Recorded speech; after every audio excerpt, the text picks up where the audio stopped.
Wapiganaji wa Kiislamu wa Palestina Hamas wamekiri juu ya msaada wanaopata kutoka nchini Iran ambao wanadai umewasaidia kuwa na nguvu zaidi hadi sasa katika kukabiliana na Israel.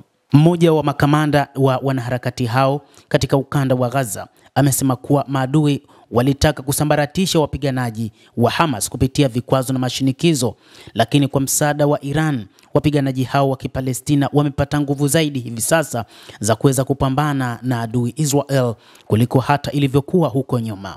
Hata hivyo, kamanda huyo amesifu katika siku 12 za vita kati ya Israel na Hamas, ambapo ameeleza zaidi kwamba imeweza kuwapa nguvu na kuwayumbisha wa Israel katika mapambano dhidi ya Iran.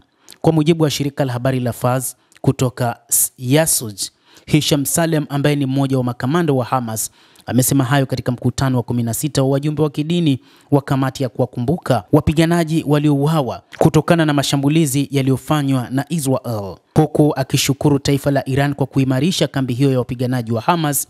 Amesema Jamhuri ya Kiislamu ya Iran pamoja na mataifa kama vile Lebanon, Palestina, Iraq na Yemen yameunga mkono na kuunda umoja imara dhidi ya utawala vamizi wa Israel. Ameongeza kuwa mshikamano huo ni urithi wa chuo cha Imam Khomeini na ni mwendelezo wa nguvu za wapiganaji wakati wa uongozi wa busara wa Ayatollah Al-Khamenei.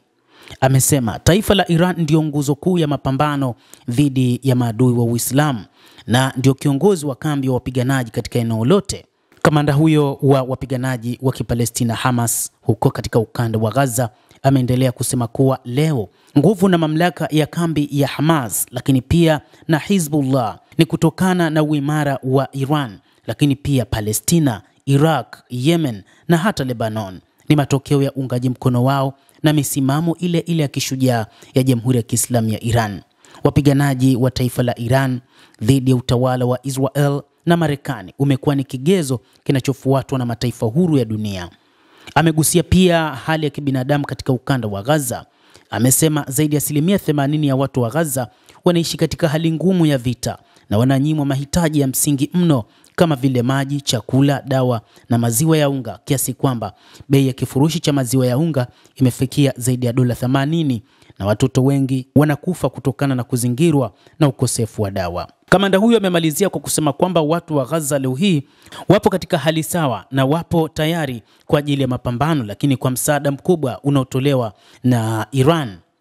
Na amesema kwamba Iran imewasimamia vema watu katika ukanda wa Gaza na sasa inaendelea kuhakikisha amani na tawala zaidi katika eneo hilo. Endelea kutufuatilia mtazamaji, lakini usisahau kulike, usisahau kucomment, kadhalika na kusubscribe channel yetu hii. Utakuwa ukipata habari hizi kwa mapana kupitia hapa The World News. Mimi ni Adam Hussein, endelea kuwa nasi wakati wote, endelea kutufuatilia uyajue mengi yanayojiri duniani.